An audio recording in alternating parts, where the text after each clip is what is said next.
전도서 9장 13절에서 10장 4절까지 다 찾으신 줄 알고 제가 하나님 말씀을 읽도록 하겠습니다. 이것은 살아계신 하나님의 말씀입니다. 내가 또 해 아래에서 지혜를 보고 내가 크게 여긴 것이 이러하니 곧 작고 인구가 많지 아니한 어떤 성읍에 큰 왕이 와서 그것을 에워싸고 큰 흉벽을 쌓고 치고자 할 때에 그 성읍 가운데서 가난한 지혜자가 있어서 그의 지혜로 그 성읍을 건진 그것이라. 그러나 그 가난한 자를 기억하는 사람이 없었도다.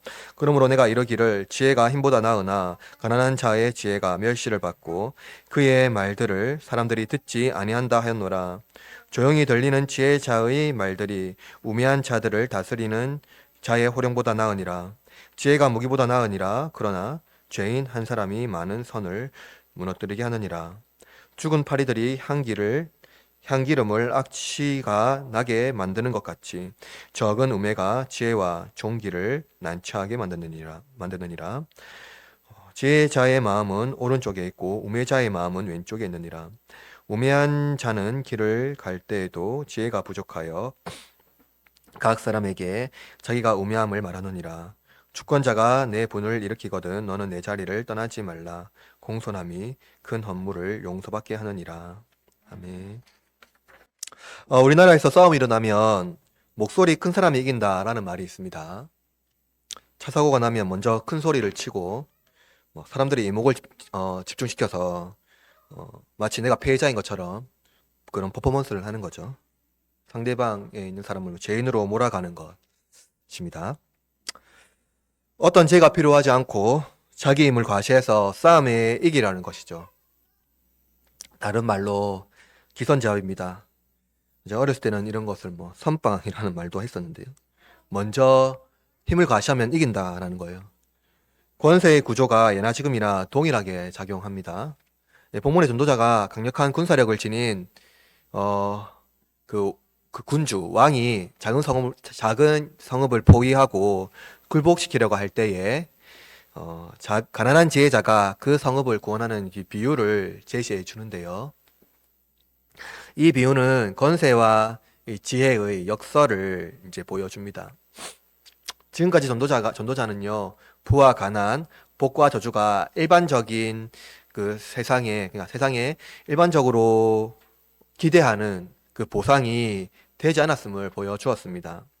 지혜자가 성읍의 사람을 구했지만 사람들은 이제 그를 기억하지 못하는 것이죠.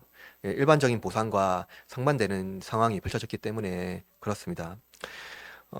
또한 왜 그 사람을 기억 못했을까요? 사람들이 생각했던 인물이 아니기 때문일 겁니다. 본문에 보면 그는 가난하지요. 사람을 구원했지만 여전히 가난합니다. 이 말은 뭐냐면 그가 그 백성을 구원했고 어떠한 지도적인 면모를 보였지만 권세와는 멀리 있었던 사람이므로 또한 그는 멸시받습니다. 이 본문은 오늘날 우리가 기대하는 사회의 지도자를 잘 묘사하고 있는데요. 예나 지금이나 강력한 군주를 사람들은 기대합니다. 강력한 지도력과 어떠한 힘과 능력을 사람들은 기대하죠. 탁월한 지도력으로 모든 사람들이 놀랄 만한 능력을 보여줄 것을 기대하죠. 곧 총선이 있는데 우리는 어떠한 탁월한 지도력, 능력, 경제력이 있는 사람을 선호합니다. 지혜가 아닌 전략과 전술을 잘 사용하여서 사람들이 원하는 것이 무엇인가를 성취해 줄 수 있는 그런 사람을 이 시대는 예나 지금이나 요구하고 있지요. 우리는 앞서 죽음을 묵상했습니다. 죽음의 순간은 반드시 오지만 그 순간을 알 수 없으므로 주어진 현실에 주변에 있는 그것이 하나님의 선물임을 기억하고 즐거움으로 살아내야 한다는 것을 살펴보았습니다. 그러나 인간은 권세와 권력에 자유하지 못하죠. 지혜가 상실된 세상에서 우리는 이 지혜를 찾고 또 찾아야 합니다. 참된 지혜는 무엇입니까? 그건 우리가 성경의 문맥을 통해 성경을 통해서 알 수 있는 것인데요. 그건 하나님의 선물이죠. 그러니까 참된 지혜는 인간의 지혜가 아니라 하나님의 주신 선물로서만 우리가 받아 누릴 수가 있는 거예요. 하나님께서 주시지 않으면 지혜를 발견할 수가 없습니다. 왜냐하면 우리가 알고 있는 이 지혜랑 우리가 뭐 정보 세계에서 아는 지식은 다른 거기 때문이에요. 참된 지혜는 하나님께서 우리에게 주실 때만 우리가 누릴 수 있는 것인 것이죠. 작은 성읍이 구원받은 것은요, 그들 중에 지혜자가 있었기 때문입니다. 그러나 그가 멸시받은 이유는 그가 가난했기 때문이죠. 오늘 본문에서 우리가 중요하게 살펴볼 것은 참된 지혜는 구원에 이르는 능력이 있지만 그것이 권세와 밀접하게 관련이 있는 것이 아니라는 것입니다. 따라서 제가 여러분에게 설교하고자 하는 목적은 이것인데요. 참된 지혜는 성읍을 구원하지만 그것이 권세와 명예를 얻는 것이 아니므로 이성과 관찰이 아닌 하나님의 섭리를 의존하십시오입니다. 오늘 권세와 지혜의 역설이라는 주제의 말씀으로 하나님 말씀을 선포할 때 우리 공동체가 하나님께서 주신 말씀을 함께 듣고 한 걸음 한 걸음 나아가기를 바랍니다. 첫째, 가난한 지혜자는 권세가 없다입니다. 전도자는 다시 관찰자로서 해 아래에서 세상을 바라보는데요. 그런데 이번에 크게 여긴 것이 있다라고 본문 13절에 말하고 있습니다. 그것은 14절과 15절의 비유로 말하고 있는데요. 본문 14절과 15절, 곧 작고 인구가 많지 아니한 어떤 성읍에 큰 왕이 와서 그것을 에워싸고 큰 훈병을 쌓고 치고자 할 때에 그 성읍 가운데에 가난한 지혜자가 있어서 그 지혜로 그 성읍을 건진 그것이라.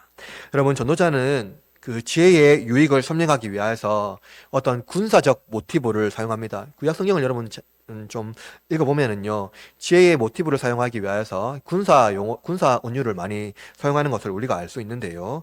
그것은 어떤 작은 성읍의 큰 왕, 맞죠? 영어 성경에 보니까 great라고 되어 있는데요. 이것은 이제 히브리어 보면 이제 가돌이라고 되어 있는데 그것은 뭐냐? 거대한, 위대한 이런 뜻입니다. 그러니까 강력한이란 거죠. 강력한 군사력으로 무장한 군주가 작은 성읍을 에워싸고 그 작은 성을 어떻게 합니까? 굴복시키려고 하고 있는 거죠. 특히 본문에 흉벽이라는 단어가 있지요. 그것은요, 우리가 앞서 있는, 그러니까 12절에 기록된 그물과 같은 단어로 사용되고 있습니다. 한글 성경에 보면은 흉벽과 그물을 완전 다른 단어인데, 히브리어 성경에 보면요, 같은 단어입니다. 그러니까 12절에 있는 그물을 그대로 이 용어로 사용하고 있는데요. 전도자는 지금 한 성읍에 강력한 군사력으로 무장한 군주가요, 물고기를 잡듯이 그물을 치고 그물을 치고 있는 이미지를 영상하게 만드는 거예요. 구약 성경에서 그물은요, 구약 성경에 보면 그물이라는 단어가 종종 사용되는데 그 단어를 사용할 때 이제 은유로 사용하거든요. 보통 어떤 은유로 사용하냐면 하나님의 심판이라는 은유로 주로 사용합니다. 보통 바벨론, 그리고 이제 어떤 이방 민족들을 이제 사용할 때요. 그리고 또 이스라엘도 사용할 때도 종종 사용합니다. 그러나 본문에서 이 그물은요, 강력한 군주의 무기로 묘사됩니다. 강력한 왕은 작은 성읍을요, 무력으로 봉쇄합니다. 마치 그물을 내려 물고기 잡는 것처럼 작은 성읍을 봉쇄하여서요, 완전 그물로 가두어서 무기로 성읍 사람들을 어떻게 합니까? 협박하는 거죠. 강력한 군사력으로 무장한 군주는요, 자기 힘을 과시해서 아무도 자기 권력에 맞서지 못하는 무소불위의 능력을 자랑합니다. 권세와 권력은요, 아무도 이기지 못하는 강력한 능력을 가지고 있습니다. 권세를 가진 자는요, 자기보다 강한 사람을 상대하지 않고요, 대부분 연약한 사람을 상대하여서 자기 권세에 굴복시키려 하는 것이죠. 전혀 절대로 강한 자와 대결하지는 않습니다. 반면 작은 성읍은요, 군사적 지원이나 능력 또는 어떤 외교적인 힘이 없는 작은 아주 소규모의 도시입니다. 이것은 무엇을 말합니까? 스스로 자립할 힘이 없는 도시라는 거예요. 그때요, 막강한 군사력을 지닌 군주가요, 도시를 포위했다면 그 도시 사람은요, 심각한 두려움에 사로잡힐 것입니다. 힘이 없는 거잖아요. 그들의 운명은요, 누구에게 맡겨져 있습니까? 군주의 말 한마디에 맡겨져 있습니다. 그들은 이제 그물망에 걸려 낚아채이면 포로가 되거나 죽음을 면치 못할 것입니다. 그러나 전도자는요, 반전을 제시하는데요, 바로 그 성읍 중에 한 사람을 제시합니다. 누구입니까? 가난한 지혜자죠. 그가 어떤 일을 했죠? 그의 지혜로 성읍을 구원한 겁니다. 전도자는요, 강력한 군주에게 포위된 약한 성읍의 백성들이 위기 상황에서 지혜의 우수함을 설명하려고 하는 거예요. 전도자는 예화에 설명하는 이 이야기는요, 사무엘 하 20장에 기록된 세바의 반역과 흡사합니다. 그러면 이제 다윗이요 압살롬에게 쫓기잖아요. 근데 이제 압살롬이 죽고 나서 다시 회복되는 과정 가운데에 세바라는 사람이 다시 다윗을 반역합니다. 다윗을 반역하고요. 이스라엘 선동하여서 세바라는 사람이요. 한 세력을 이제 무장시킵니다. 세력을 만들어 버리는 거죠. 그때 요압이라는 이 다윗의 군대 장관이요. 군사력을 동원하여서 세바의 성읍을 완전 포위해 버립니다. 세바가 반역을 하더라도 그 다윗 왕국의 요압의 군대와는 맞설 수가 없거든요. 그때 이 포위된 세바의 성읍에 한 지혜로운 여인이 등장하는데요. 그가 요압 장군에게 나아가 그녀의 지혜로 요압과 외교적인 대화를 이끌어냅니다. 그리고 요압은 어떻게 하냐면요. 결코 성읍 전체를 멸하는 것이 아니라 세바만 넘겨주면 이 성읍을 떠나겠다라고 말합니다. 선언하죠. 이에 그 여인이요. 자기 백성에게 이렇게 얘기합니다. 그럼 여인이 있는 세바의 그 성읍은요. 요압 장군에게 이제 둘러싸여서 이제 한마디면 이제 멸망당할 위기에 처했는데 그 여인이 어떻게 얘기하냐면요. 사무엘하 20장 22절에 이렇게 말해요. 들어보세요. 이에 여인이 그의 지혜를 가지고 모든 백성에게 나아가매 그들이 비그리의 아들 세바의 머리를 베어 요압에게 던진지라. 이에 요압이 나팔을 불매 무리가 흩어져 성읍에서 물러나 각기 장막으로 돌아가고 요압은 예루살렘으로 돌아와 왕에게 나아가니라. 그렇죠. 지금 이 여인이요. 자기 지혜로 나아가 그 무장한 세바의 세력을 설득하여서 세바를 쳐서 이제 넘겨주는 거죠. 그러면서 어떤 일을 했죠? 그 성읍의 백성들을 그 여인의 지혜로 구원합니다. 여러분, 일종의 쿠데타를 일으키려는 이 세력이요. 그냥 아무런 준비 없이 무장을 했을까요? 아닙니다. 맞죠? 그들도 무기로 무장했고요. 여러 가지로 무장했을 겁니다. 그러나 세바의 세력은요. 요압에 의해서 봉쇄되었고 저항할 힘을 상실했어요. 이러한 상태라면 반란군의 최후에 이제 모의를 할 겁니다. 어떻게 할 건지 모의를 할 거예요. 그때 지혜로운 여인이 등장해요. 여러분 당시 상황을 한번 생각해 봅시다. 무기를 든 군사들은요. 여성이 아니죠. 다 남성입니다. 어쨌든 간에 훈련을 받은 군사들입니다. 아주 흥분한 상태겠죠. 목소리가 높은 상태입니다. 그때 한 비무장한 여인이에요. 근데 그 여인이 뭘 가지고 있습니까? 힘과 무기가 아니라 지혜로 무장한 여인이에요. 그녀가요, 지혜만으로 성읍과 백성을 구원합니다. 무기든 남성들이요, 그 여인 앞에 얼마나 무력한지 보여주고 있는 거지요. 당시 구원함을 얻은 자들은요, 지혜로운 여인에게 잠깐의 감사를 표현했을 겁니다. 당신 때문에 우리가 살았습니다. 고맙습니다. 아주 잠시의 감사를 표현했겠죠. 그러나 그녀는요, 즉시로 잊혀집니다. 그녀의 이름, 존재, 그리고 유의 삶에 대한 성경의 어떠한 기록도 찾을 수가 없습니다. 전도자는요, 가난한 지혜자로 백성의 구원을 얻었지만 그 가난한 지혜자를 기억하는 사람은 없도다라고 말씀하고 있습니다. 가난한 지혜자가 적절하게 인정을 받지 못하는 이유는 단 하나입니다. 그가 가난하기 때문입니다. 어떤 자본적인 능력도 없고 권세도 없습니다. 그의 이름, 출신, 무엇에 대한 기록도 없습니다. 반면 세상은요, 권세를 가지고 의경영 떠드는 소리를 잘 기억하죠. 권세자의 소리를 아주 잘 기억합니다. 이러한 세상에서 참 지혜가 온다면 여러분 어떤 모습일까요? 빌립보서 2장 6절에서 8절에 이렇게 말합니다. 그는 근본 하나님의 본체시나 하나님과 동등됨을 취할 것으로 여기지 아니하시고 오히려 자기를 비워 종의 형체를 가지사 사람들과 같이 되셨고 사람의 모양으로 나타나사 자기를 낮추시고 죽기까지 복종하셨으니 곧 십자가에 죽으심이라. 하늘의 왕이시며 세상의 창조주이신 하나님께서 땅의 인간의 형상에 취하시고 이 땅에 오신 것이죠. 예수님은요, 가난한 자의 전형적인 모습으로 이 땅에 오셨습니다.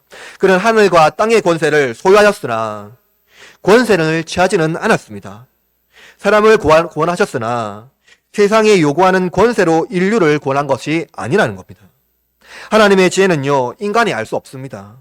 인간은 다만 세상에 요구하는 권세를 얻으려 노력할 뿐이죠. 예수님은요, 모든 권세를 소유하였지만 인간에게 참된 부요를 주심으로 하늘의 부요에 우리를 참여하게 하십니다.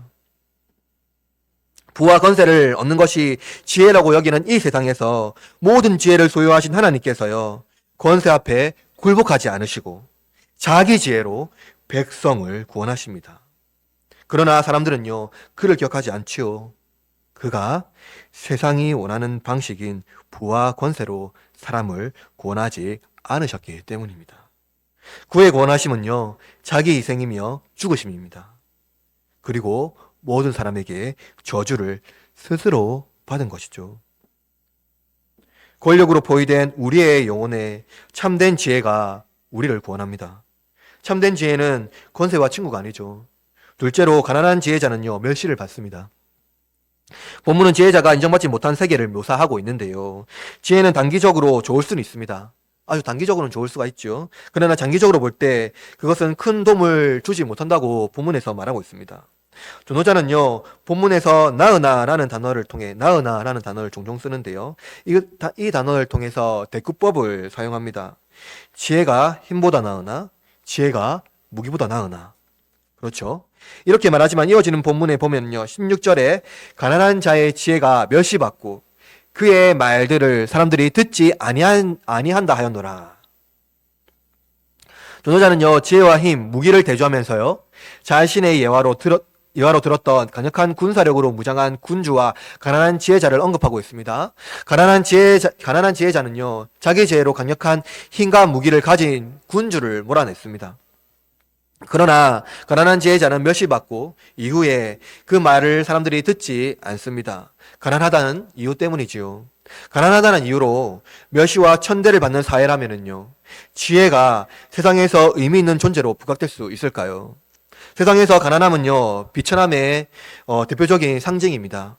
가난은 세상에 원하는 방식이 아니며 게으름과 나태한 인간의 표상입니다. 게으름과 나태한 인간의 표상인 인간의 지혜는요, 세상을 지도할 지도력이 없지요.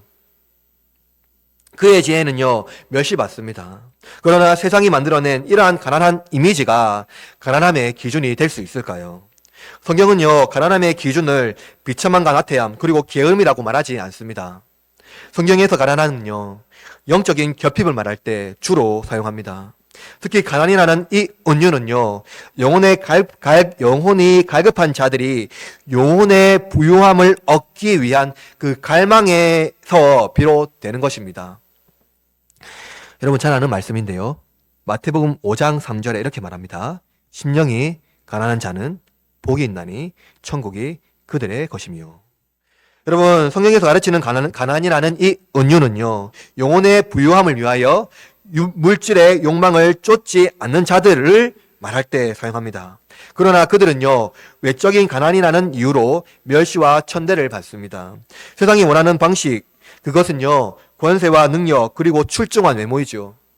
아무래도 멋있는 사람, 왕이 될 만한 사람, 왕이 될 만한 자격이 갖춘 사람이 그 자리에 오를 수 있는 것이 이 세계입니다. 여러분, 이스라엘은요, 왕을 세우기 위하여서 무엇보다 왕과 같은, 그러니까 왕같이 보이는 사람을 찾아다녔습니다. 사무엘을 그렇게 찾아다녔죠.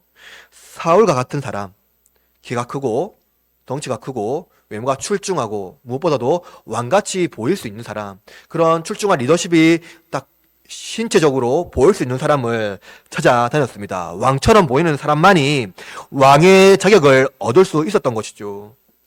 그러나 하나님 어땠습니까? 다윗의 왕처럼 보이는 모든 형들이 아니었습니다. 하나님은 전혀 외모로 왕의 자격을 갖추지 못한 다윗을요, 왕으로 세우십니다. 하나님은 심령이 가난한 다윗을 그 중심을 보시고 왕으로 세우신 것이죠. 하나님은 이처럼요, 세상의 가난한 자들을 위하여 오셨습니다. 그의 지혜는요, 세상이 원하는 방식이 아니라는 것이죠. 그러므로 예수님은 멸시와 천대를 받습니다. 왕처럼 보이는 외모도 아니며 권세와 능력도 없으셨습니다. 외적인 매력이 그에게 나타나지 않았습니다. 전혀 왕처럼 보이지 않았습니다. 그러나 그는요, 하늘의 권세를 가지신 왕이셨고 모든 권세자의 권세를 무너뜨릴 힘과 권세를 가지셨습니다. 그러나 그는 스스로 가난한 자가 되셨습니다. 고린도후서 8장 9절, 우리 주 예수 그리스도의 은혜를 너희가 알거니와 부요하신 이로써 너희를 위하여 가난하게 되심은 그의 가난함으로 말미암아 너희를 부유하게 하려 하심이라. 예수님은 우리를 위하여 가난하게 되셨습니다. 바울이 빌립보서에서 말씀하신 것 같이 그는 하나님의 본체이지만 하나님과 동등됨을 취하지 않으셨습니다. 종의 형체를 취하셨다고 말하고 있죠. 그가 왜 종의 형체를 취하셨습니까? 강력한 군사력으로 무장한 군주가 작은 성읍을 포위하였고 이제 곧 그들을 그물로 낚아채려 하기 때문인 것이죠. 작은 성읍에 가난한 지혜자가 오셨습니다. 아무것도 할 수 없는 그들에게 그 지혜자가 오셔서 백성을 구원하십니다. 그러나 사람들은요, 그를 인정하지 않습니다. 유대주의 지도자들은요, 그를 인정하지 않았죠. 왜냐하면 그는 그들이 원하는 방식, 이스라엘 사람들이 원하는 방식이 아니었기 때문입니다. 권세와 능력을 지니고 왕처럼 보여야 했지요. 지금 당장 로마의 권세에서 우리를 구원할 강력한 군사력을 지닌 강력한 군주를 그들은 원했던 것입니다. 그러나 예수님은요, 가난한 목수의 아들이며 그 주변에는 어부들이 있었습니다. 아무런 권세와 권력이 없었습니다.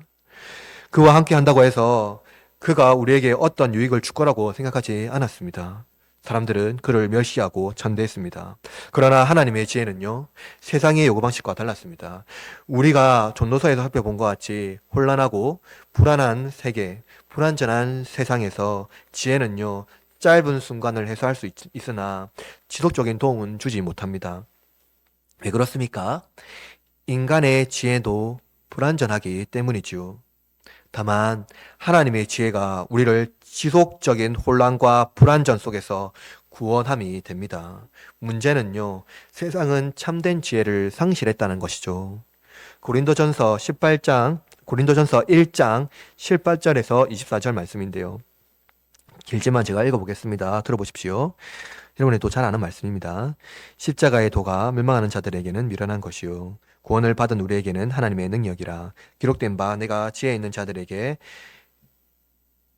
자들의 지혜를 멸하고 총명한 자들의 총명을 폐하리라 하셨으니 지혜 있는 자가 어디 있느냐, 선비가 어디 있느냐, 이 세대의 변론가가 어디 있느냐. 하나님께서 이 세상의 지혜를 미련하게 하신 것이 아니냐. 하나님의 지혜에 있어서는 이 세상이 자기 지혜로 하나님을 알지 못함으로 하나님께서 전도에 미련한 것으로 믿는 자들을 구원하기를 기뻐하셨도다. 유대인은 표적을 구하고 헬라인은 지혜를 찾으나 우리는 십자가에 못 박힌 그리스도를 전하니 유대인에게는 거리끼는 것이요 이방인에게는 미련한 것이로되 오직 부르심을 받은 자들에게는 유대인이나 헬라인이나 그리스도는 하나님의 능력이요 하나님의 지혜니라. 세상이 원하는 지혜는요, 모든 이성으로 이해할 수 있으며 인류의 발전에 기여하고 지속 가능한 능력입니다. 그러나 하나님은요, 이 세상의 지혜로 하나님을 알 수 없게 하셨죠. 부와 권세가 없는 지혜는요, 멸시와 천대를 받습니다. 십자가는 그들에게 지혜가 아니며 지속 가능한 능력도 주지 못한다고 생각합니다. 우리의 완악함이 참된 지혜를 발견하지 못하고 인정하지 않기 때문입니다. 우리는 힘과 무기로 무장하여 강력한 목소리로 호령하는 자들의 지도력을 따릅니다. 그들이 우리의 지도자가 될 수 있다고 생각합니다. 그러나 우리의 지도력은요, 세상이 원하는 방식이 아닙니다. 복음은 부와 권세를 따르지 않지요. 참된 지혜는 인간의 모든 욕망이라는 강력한 권세에서 구원함을 얻는 능력이 있습니다. 욕망의 그물에서 허덕이는 우리의 참된 지혜를 발견해야 하는 것이죠. 이 지혜는 부와 권세를 우리에게 주지 않습니다. 그러나 영혼의 부요함, 그 영혼의 부요함을 우리에게 주시는 것이죠. 그뿐만 아니라 혼란하고 불완전한 이 세계에서 완전한 하나님 나라를 기대하며 이 땅에서 살게 합니다. 가난한 지혜보다 권세를 가진 우매함을 더 사랑하는 세계에서 참된 지혜를 소유하시기를 바랍니다. 그 지혜로 욕망으로 일그러진 불완전한 세상이 그물을 흔들며 우리를 낚아채려 할 때 참된 지혜로 승리하는 저와 여러분이 되기를 바랍니다.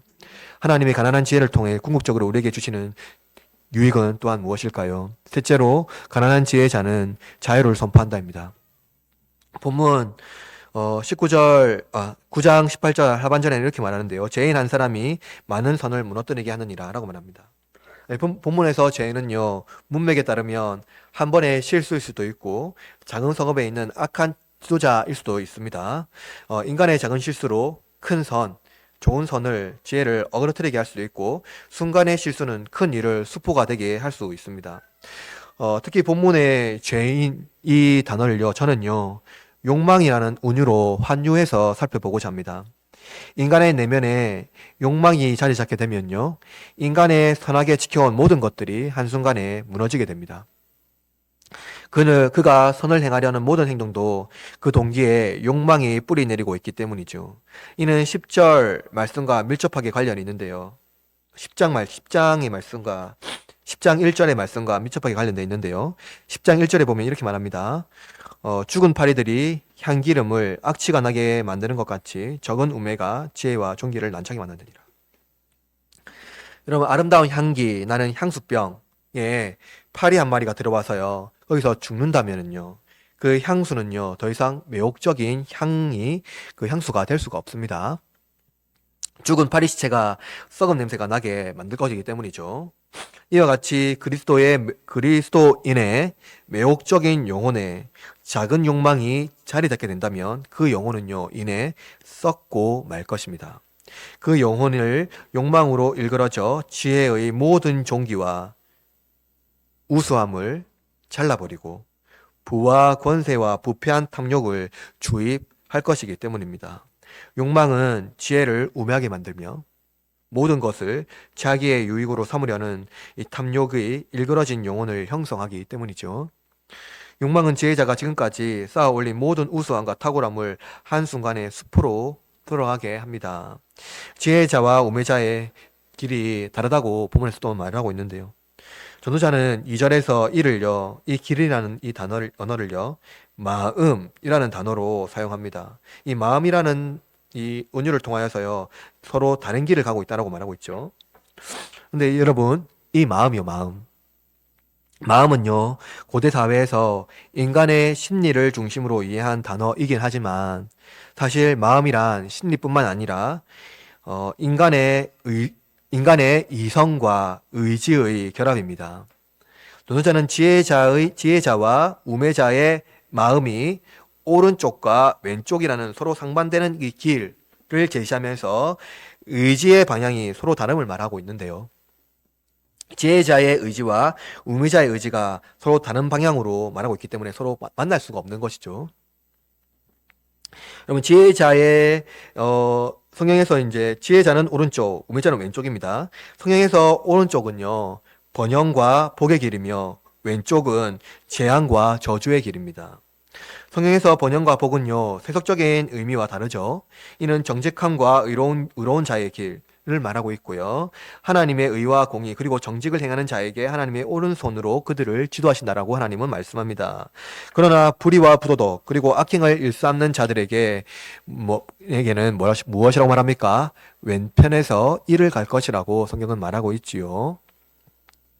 지혜자의 의지는 비참한 중에서도 하나님의 섭리와 그의 돌보심을 경험합니다. 자기 스스로 자기 삶을 개척하는 자들이 아니라 의와 정직 그리고 공의로우신 하나님의 의를 기대하며 의를 행하는 자들을 말하고 있는 것이죠. 이들의 지혜는요, 욕망의 썩은 자리를 제공하지 않고 풍성한 하나님의 섭리적 돌보심을 경험한 자들입니다.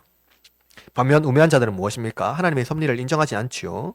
하나님의 섭리를 믿는 자들을 어리석은 자들이라 그들은 오히려 비아냥거립니다. 이들은 자기 지혜가 높다고 생각하고요, 그 지혜로 부와 권세를 자랑하기를 좋아하는 자들이죠. 그러나 그의 행동은요, 그들의 우매함을 드러냅니다. 우리 같이 본문 3절 말씀 읽어볼까요? 3절 시작. 우매한 자는 비밀할 때 그 지혜가 부족하여 각 사람에게 자기가 분배하는 말합니다. 그렇죠. 우매한 자는 모든 행실에서 자기의 우매함을 드러냅니다. 그것은요, 무엇입니까? 자기의 욕망을 이기지 못하는 인간의 재성에서 비롯된 그 어리석음을 말하는 거죠. 어리석음이 지혜를 이긴다면은요, 그러니까 어리석음이 지혜를 이기게 된다면 인간은요, 욕망에 찌든 병든 자가 됩니다. 우매한 자는요, 자신이 지혜롭다고 여기죠. 모든 상황에서 자기의 유익을 위하여 살아갑니다. 그러나 그것이요, 자기에게 올무가 되어 그물이 되어 멸망하게 될 줄은 모르는 것이죠. 우리는 시편의 노래를 통해서 의인의 길과 죄인의 길이 어떤 차이를 만드는지 알 수 있는데요. 시편 1편 1절과 2절 말씀인데요. 복 있는 사람은 악인의 길을 따르지 아니하며 죄인의 길에 서지 아니하며 오만한 자의 자리에 앉지 아니하고 오직 여호와의 율법을 즐거워하여 그 율법을 주야로 묵상하는 자로다. 여러분, 악인들이요, 자기의 꾀를 따르며 오만한 자리에 앉습니다. 자기가 지혜롭다고 여기며 세상의 이치를 판단하려 하고 세상을 자기가 원하는 방식으로 운영하려고 하는 자들이에요. 그러나 그러한 방식은요, 세상을 의롭다기보다는요, 죄를 일으키고 세상을 악하게 만들어 갈 뿐입니다. 따라서 우매함이란 지혜가 아닌 꾀를 만들고 그것으로 교만한 자리에 앉아 권세를 누리는 것이죠. 반면 지혜는요, 마음에 무엇인가 부족하다는 것을 깨닫게 하는 거예요. 무엇인가 부족함을 깨달을 때 인간은 자기의 부족함을 채울 수 있는 유일한 지혜를 얻을 수가 있습니다. 인간이 스스로 깨달을 수 있는 지혜는요, 어느 정도 유익하고 삶에 좋은 영향을 줄 수 있지만 그것이 궁극적으로 선한 능력에 이르지는 못합니다. 인간의 능력이 한계가 있고요. 그것으로 충분한 자기의 충만함에 이룰 수 없기 때문이죠. 그렇다면 여러분, 인간은 어떻게 자신의 한계를 알고 지혜를 얻을 수 있습니까? 도노서 10장 4절, 주권자가 내게 분을 일으키거든 너는 내 자리를 떠나지 말라. 공손함이 큰 허물을 용서받게 하느니라. 여러분, 전도자가요, 주권자가 내게 분을 일으키게 될지라도 그 자리를 떠나지 말라고 말합니다. 악한 자의 깨는요, 사람을 자신이 원하는 방식으로 이용하려 하지요. 자기의 욕망을 타인까지도 함께 도모하고 모의에 참가시키기 위함입니다. 마치 세바와 같이 자기가 원하는 방식 안에 사람을 설득하여서 자기가 원하는 것들을 이루려고 하는 방식이죠. 그러나 의인은요, 공손함으로 큰 허물을, 죄를 용서받습니다. 여러분, 이 공손함이란 무엇입니까? 이 용례를 보면은요, 이 공손함이는요, 자기를 돌아보는 것입니다. 다른 말로 말하면요, 자전적 관찰할 수 있는 능력을 말하는 거예요. 이는 마치 자신이 자아의 관찰자로 자신의 행동과 심리 상태, 그리고 여러 가지 자아의 활동을 스스로 돌아보는 것을 말합니다. 욕망은요, 자기 행동에 대한 자전적 관찰을 하지 못하죠. 죄인의 일반적인 형태입니다. 스스로 합리화시키고요. 자기의 욕망이 죄가 아니라 합리적인 행동의 결과라고 생각합니다. 그러나 합리성이 인간의 모든 행동을 옳다고 지지하지 못합니다. 인간의 합리적인 이성이 판단이라고 할 때 그것은 모든 사람에게 동의를 얻지 못하는 행동이기 때문이죠. 그뿐만이 아니라 스스로에게도 그것은요, 그물이 될 수가 있습니다. 왜냐하면요, 그 기저에 욕망이 자리 잡고 있을 수 있기 때문이죠. 인간은 자기 이성에 근거하고 합리적 추론에 따라서 행동하기보다는요, 하나님 말씀에 자신을 비춰봐야 합니다. 하나님 말씀이 우리의 행동의 기준이 되어야 하는 것이죠. 이것은 중요합니다. 왜냐면은요, 우리는 항상 우리의 이순적 추론을 통하여서 무엇인가 옳고 그름을 판단하고 그것이 기준이 된다고 생각하기 때문이죠. 그러나 하나님 말씀으로 그것을 판단하고 봤을 때는요, 그것이 좀 더 면밀하게 자신을 돌아볼 수 있는 그 공손함이 될 수 있다는 겁니다. 이 본문은요, 신약의 배경을 제공하지는 않지만 유대주의자들과 구원받은 죄인의 차이를 알 수가 있는데요. 평생 율법을 지키며 엄격한 삶을 살아냈던 바리새인과 서기관, 제사장들은요, 그 속에서 율법을 지키고 엄격한 삶을 살아냈지만 무엇을 제거하지 못했습니까? 욕망을 제거하지는 못했습니다. 사실 인간이 욕망이 완벽하게 제거하기란 굉장히 어렵고 거의 불가능에 가깝습니다. 그럼에도 불구하고 이들은요, 자기 의와 행동이 구원에 합당하다고 여겼어요. 그러니까 자기의 이때까지 지켜왔던 그 엄격성, 그리고 율법주의가 자신의 의가 되었고요. 그 행동이 구원에 합당하다고 여긴 겁니다. 여러분, 복음이 무엇입니까? 그것은요, 예수님이 살아계신 하나님의 아들이며 동시에 우리의 구주라는 것을 믿는 것이죠. 그러나 이러한 믿음에 우리의 욕망이 자리 잡을 틈을 제공해서는 안 된다는 겁니다. 예수님은 말씀으로 세상을 창조하신 창조주죠. 그런 분께서 땅의 거지와 같이 인간이 되신 이유는요, 예수님이 복음 자체이기 때문입니다. 복음이란 예수님이죠. 그것은요, 가난한 지혜자로 오신 것입니다. 세상이 그를 알지 못하고 인정하진 않습니다. 예수님이 오셨을 때 예수님은요, 그들에게 버림받은 자로 오셨습니다. 그러나 어부 몇 사람, 시작된 예수 그리스도의 복음, 그렇죠? 어부 몇 사람으로 시작된 예수 그리스도의 복음은요, 무엇을 했죠? 세상을 전복시켜 버렸습니다. 놀라운 역전이 이루어졌죠. 그 후로 300년이 지나고 나서는요, 로마 세계가 기독교를 공인하죠. 세계가 기독교가 돼버린 겁니다. 그것은요, 세상의 박해와 고난, 불완전한 욕망의 세계에서 하나님의 섭리를 하나님의 섭리를 의지하는요, 인내의 삶을 살아냈기 때문입니다. 가난한 지혜자는 잊혀지지요. 욕망은 가난한 지혜를 좋아하지 않기 때문입니다. 그러나 우리는 가난하지만 참된 지혜를 소유합니다. 사랑하는 흐르는 장로교회 형제자매 여러분, 하나님은요, 그의 아들을 작고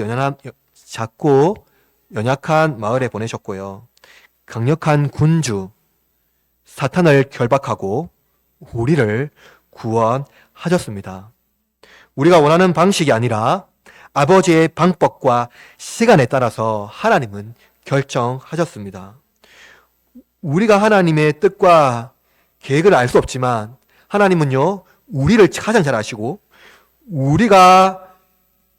우리에게 가장 선하고 우리가 가장 의로운 방식, 우리가 가장 원하는 방식, 우리가 가장 좋을 수 있는 방식으로 하나님은 그때에 하나님의 섭리와 하나님의 의를 우리에게 보내주시고 허락해 주신다는 것을 우리는 믿음으로 나아가야 된다는 것이죠.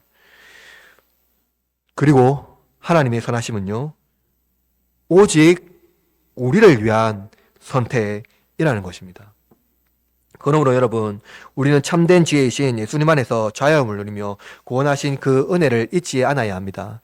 세상은 그를 잊고 멸시와 천대하지만 우리는 우리 속에서 역사하시는 하나님을 기억하고 세상의 아름답고 화려함에 우리를 치장하는 것이 아니라 하나님 말씀으로 우리를 치장해야 합니다. 힘과 무기를 버리고 참된 지혜로 무장합시다. 세상의 방식을 버리고 복음의 방식을 선택합시다. 우리는 그렇게 살아갑시다. 복음, 사랑, 생명을 흘려보냅시다. 말씀 마무리합니다. 오늘 본문의 말씀을 통해서 우리는 가난한 자의 지혜가 무엇인지 예수님의 복음을 비추어서 살펴보았습니다. 가난이 비참함 때문에 인정받지 못한다면 우리는 세상의 인정이 아니라 하나님의 기쁨이 되기를 기대합시다. 세상의 강력한 힘과 무기로 교회를 제압하려고 하지만 그들은 이미 결박되어 힘이 없습니다. 참된 지혜는 힘과 무기보다 강하지요. 예수님께서 당신의 지혜로 우리를 구원하셨으며 하늘의 왕께서 가난한 인간이 되어 그의 부요함을 하나님의 교회에 넘치게 부어 주시고 지금도 채워주십니다. 여러분의 영혼이 하나님의 부요함으로 넘치기를 바랍니다. 그래서 여러분의 걸음걸음마다 하나님의 부요함을 증거하고 전하는 그러한 하나님의 백성으로 살아내시길 바랍니다. 그러므로 우리는 가난하나 부요한 자요, 무명하나 유명한 자입니다. 여러분의 삶에 가난한 지혜자로 찾아오셔서 참된 지혜와 부요, 그리고 기쁨이 넘치는 삶이 되시길 바랍니다. 그래서 여러분의 모든 삶의 터전에서, 모든 삶의 걸음걸음에서 예수 그리스도의 승리하심이 우리의 것이 되게 하시며 예수께서 주시는 그 놀라우신 지혜가 여러분의 삶의 지혜가 되게 하고 여러분의 모든 삶 가운데에 하나님의 승리의 면류관이 여러분의 삶 가운데에 날마다 임하기를 바랍니다. 한 주간 승리하는 기쁨과 즐거움이 저와 여러분에게 넘치기를 주님의 이름으로 축원합니다.